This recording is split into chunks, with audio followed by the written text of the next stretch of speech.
Crave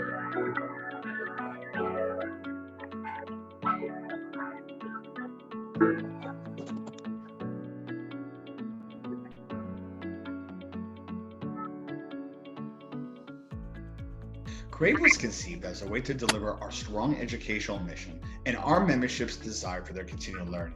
Through the Crave series, our chapter will deliver webinars and virtual meetings to deliver timely and relevant topics that are affecting our industry today. It's about the effort that we expend to connect with people. But you have an opportunity to see people, you have an opportunity to chat with people. We may not have an opportunity to have appetizers and share a drink with each other, but we stay connected, and that's really the most important thing. Being able to work together and learn together in a new format, a new environment, really helped us take those pre-existing relationships and friendships that I had to another level. CoreNet has taken the leadership in these kinds of conversations for years and years, and so we're delighted to have this long-term relationship with CoreNet.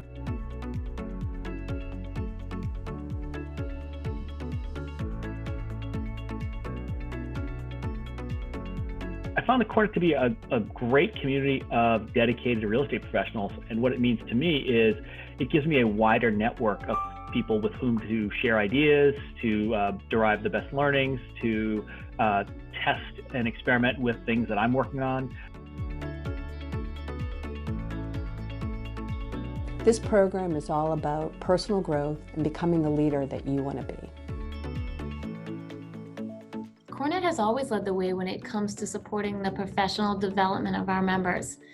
Our roundtable discussions, our education workshops, and our professional development programs are just part of what makes CoreNet so valuable to our members. It was critical for us to find a way to still be able to facilitate all of this. Crave has provided us the platform to be just as effective and to still provide that value to our members in a virtual environment.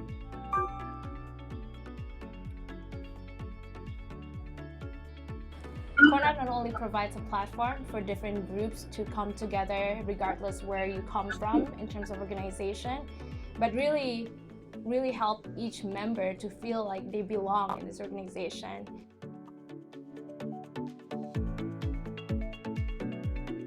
We have a diverse membership base, and you will find that members come from all walks of life and from all over the world. However, it's still an area of focus for us to improve upon and to embrace equity, inclusion, and diversity through increasing awareness and taking action, as we know this will lead to more success for the organization and for our members.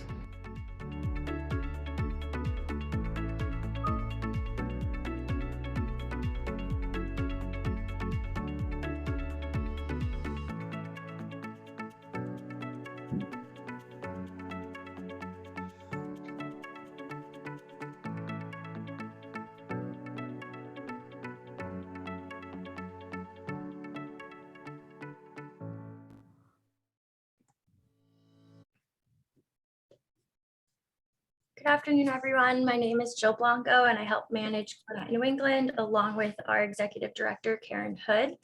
Thank you all for joining today. I am here to kick off this CoreNet Real Access virtual education event. The 2022 Career Strategy Series Part 2, Flow Over Balance, Working with Our Nature. And this event is brought to you by the Career Strategies Plus Development Committee. So the meeting agenda, you just watched the Crave video, and now we're going to run through some opening remarks and the presentation and a few interactive breakout sessions. Today's speaker will review the research and strategies that can be leveraged daily to manage daily energy and flow. Before we start the program, I do want to share a few things. This is a meeting, not a webinar. All attendees should remain on mute unless you would like to participate. So you can ask any questions in the chat section. This does not have a Q&A section because this is a meeting. This meeting will end around 1 p.m. The presentation portion of this meeting will be recorded and will be shared with CoreNet New England members on the YouTube channel following the event. And here are some upcoming events that we have: Leading from Within, DEI Leadership and Implementation with Dr. Juanita Mosby-Tyler. This webinar will be held on February 2nd, 2022 from 4 to 5 p.m. Our next event is the importance of workplace age equity across the spectrum. This will be held on February 8th from 12 to 1:15. And we do have the annual ski trip that's filling up fast. That will be held at Waterville Valley Resort, February 8th. Be sure to stay up to date on all CoreNet New England news, events, and updates through our social media channels. You can take a photo of any of the QR codes on your screen, and you can join us on Instagram, Twitter, and LinkedIn. And if you have any questions or want to learn more about CoreNet New England, you can reach out to the email address I will put in the chat after this. And all of our events and programs are made possible by the CoreNet New England sponsors. Many thanks to all of our sponsors for your continued support. These are our corporate sponsors, our platinum sponsors, and our gold and silver sponsors. I'm happy to introduce our presenter for this afternoon, Dr. Kabibi Springs, Workplace Wellbeing Knowledge Lead East at Miller Knoll.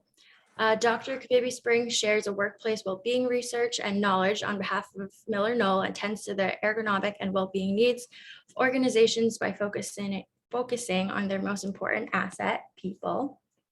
Dr. Springs has an extensive professional background in corporate and employee communication, relationship science, and positive psychology as a manager, consultant, and coach. A Fitwell Ambassador, certified ergonomic assessment specialist with a certification in consumer psychology. Dr. Springs has spoken at several conferences hosted by the Society of Human Resource Management in Atlanta, Baton Rouge, and New England, IFMA chapters, Ergo Expo, and CoreNet on matters related to employee well-being. Now I will pass it over to her. Thank you so much. And welcome back to those of you who are joining me for the second time around. Super happy to have you here. And for those of you who are joining me for the first time around, welcome. As we get started here, I would like to just kind of check in on the last session. If you joined me for the last session and you had a moment to think about a 30-day challenge, why don't you give me a 3 in the chat? Or if you started looking at some very specific ways that you could integrate some more grit into your 2022, give me a 1 in the chat. If you weren't there for the first session, have no FOMO, because as Jill said, these are available on the CoreNet YouTube page. All of these things are meant to build upon each other so that, but they also stand well individually. So if you're interested in the topic, please feel free to go back to the first one and learn about the concepts that we covered during that first session.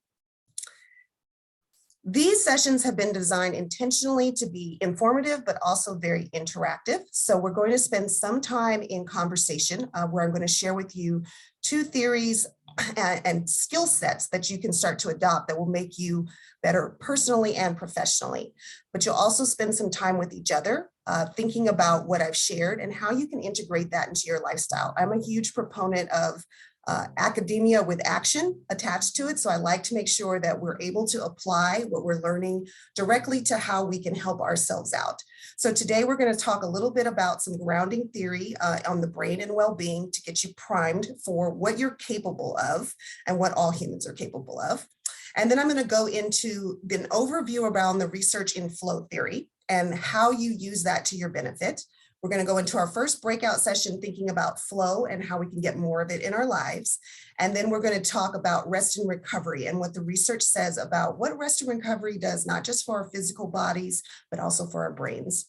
And then we'll go into a second session about rest and recovery, thinking about strategies to get more of that in our life if we're lacking in it, or to use rest and recovery more strategically. And then we'll conclude with some takeaways and a Q&A section if you have any questions for me.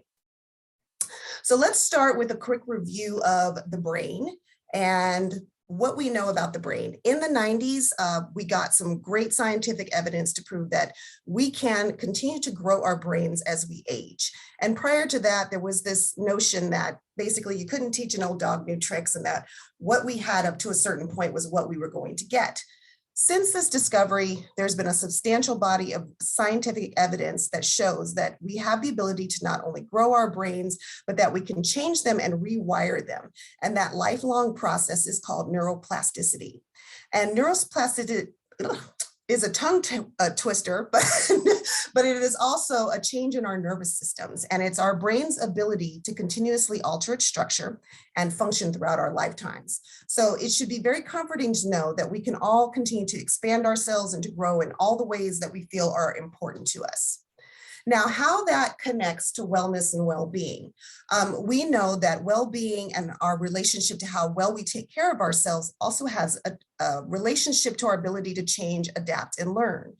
So the capacity of our brains is really optimized when we are taking care of the fundamentals of well-being and we're nurturing those aspects of ourselves.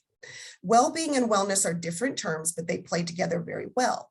So well-being refers to that more holistic, whole life experience that we have. And wellness refers to those activities that help us to maintain that holistic life experience in the way that we want to experience life. So it encompasses various aspects of our physical and mental health. So in other words, to sum it up, well-being is a good feeling condition of existence that wellness activities help to bring about. And today we're going to learn about two things that we can actually control to put us into a state of well-being and to excel in our professional capabilities and our pursuits. First, I'd like to introduce you to, if you are not familiar, to flow theory. Flow theory is this highly focused mental state conducive to productivity. And it was given to us as a gift from the Hungarian-American psychologist and distinguished professor of psychology and management at Claremont Graduate University in California, the late Mihai Csikszentmihalyi. His work recognized and named the psychological concept called flow. Most people have consistently described a state of flow as a feeling of being completely immersed into one's work to the point where they're able to very easily block out all distractions. They don't even notice what's going on around them. If you have found yourself in a state of flow at one point or another, or frequently, give me a 3 in the chat. Hopefully, you've had the chance to experience that state where all other things didn't matter except this one thing that you were very much focused on. And thanks to Dr. Csikszentmihalyi, we know that the psychological state of flow is not only measurable, but it is universal and it is very fundamental to our human well-being. Through his research of people all over the world, doing all types of jobs in all kinds of industries and in all arts and sciences, we know that those who score off the charts in overall life satisfaction and well-being, they also tend to experience a lot of flow in their lives. So that is a very compelling reason to want to have a little bit more of it. Now, the business case for flow might be very compelling to you. First, we know that business executives are 5 times more productive in flow than out of flow. And that's a 500% more productivity out of, let's say, a CEO than his CEO colleagues in other companies, which really equates to working 1 day out of the week while everyone else is working 5 to 6 days out of the week. So if you would like to experience just a little of that in your life, give me a 1 in the chat. Here's the Cliff Notes version of why this happens. In a state of flow, it's the only time that the brain produces all 5 of the feel-good neurochemicals that our brains can produce. Now, on your worksheet, I have listed each of these neurochemicals, and you might be interested to write down in the blanks what it is that each of these things are affecting in our attention span, our information flow, and our patterns. The first is dopamine. When dopamine floods our system, we have this increased amount of attention. We're able to take in more information, and we have this superior level of pattern recognition. Norepinephrine keeps us locked on a target. So this is our focus chemical, so to speak. It helps us to keep our distractions at bay so that we're really hyper-focused on one thing. And when a person is in a flow state, they often report that they have this very heightened sense of awareness. They say they can feel more, they can smell more, and they can process more of their surroundings with less conscious effort. Endorphins are very natural to our body system, and they're naturally produced when we're experiencing some pain. They're the painkillers and the pleasure producers in our body. So in a flow state, what that means is that the brain is able to remove any feelings of pain or tension or stress in the body, and it puts us into this place of extreme pleasure. So if you've ever experienced flow and you felt like I could just do this thing that I'm doing for hours at a time, that's part of that chemical output that you're feeling. Anandamide stems from the Sanskrit word bliss, and it's about, it's what's released when we're in exercise states of flow. So if you that runner's high, or that feeling you get when you're dancing and you're not thinking about all of the movements, but your body is just responding to this practice and what it's feeling. It elevates our mood, it relieves our pain, and it tends to dilate the blood vessels and aid in our respiration. So we might have more quickness of breath, but in a very good way. And then at the end of the flow state, serotonin comes in with that afterglow effect. And this is something that people who experience flow say that sometimes they feel long after the state of flow is gone, for maybe even a few days or a week, depending on how long they were in that state. But it's this post-exercise feeling of bliss that we have done something that's extremely satisfactory to us, and probably is what makes us want to come back to that activity at another point to experience that state of flow again. So in essence, when we think about flow, it's the nearest thing that we have to this high-speed creativity that we can get as humans. And the great news is that we can proactively set up conditions so that we can experience flow whenever we want to. These 4 factors that we're going to discuss in our breakout session have to do with committing to focus. This could look like making sure that your alarms are turned off when you're ready to get into a state of flow. Setting the stage with some music that puts you into a good focus state and gives you some ambient noise. It might be an environment that's extremely conducive to you really focusing on a task at hand, but that also brings a sense of pleasure to the activity itself. So knowing what gets you into a state of focus is important. When we're in a state of flow, the ego doesn't have any room to play. So if you are a writer, for example, and you find yourself writing and always criticizing every word that comes down on the page, that is not in a state of flow. But those moments when you forget about grammar, you forget about syntax, you forget about whether or not things are making sense and if they're in a particular order, and you're just letting what's inside of you come out onto the page, that is the state of flow that you want to be in, where you're not worried about the little details of, not showing up for others, but really just showing up for the creativity that's coming out of you. And then when it's time for some critique, you're open to feedback. So it's not self-critique, but having a trusted group of advisors around you that you feel open to get feedback from. And I say trusted because we know that not all feedback is good feedback sometimes. So having someone in your court or a few people in your court where you do bounce ideas off of them when they're fresh in their draft form so that they can give you some feedback. So the next time you go back to that activity, you're iterating on that feedback that was relevant to you and the goal that you're trying to reach. And then finally, having just the right amount of reach. So flow is not going to be triggered when we're doing something that's super easy for us or something that we've already committed to rote memory. You have to have a little bit of stress attached to it. So it would be the type of stress that is in the just stressful enough to be stimulating without the extra overwhelm and anxiety attached to it. And so perhaps you can think of an activity where you enjoy doing it because it's a little complex, like a puzzle. We all know how to put together a puzzle, but the more complex a puzzle is, the more fun it becomes to put it together, the more challenging it is for the brain. Word games or anything that really just pushes you a little bit extra. One of the strategies for finding the right amount of reach would be, let's say you were playing a game of golf and you wanted to test your skill set and how much your practice has been setting in.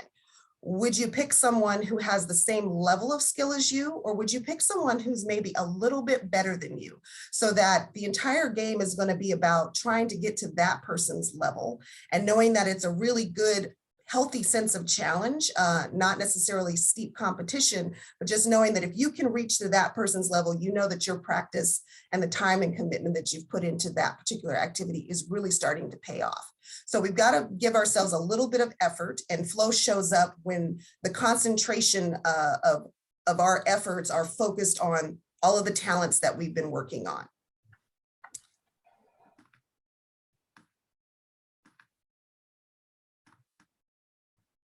All right, so let's go into the directions for the first breakout.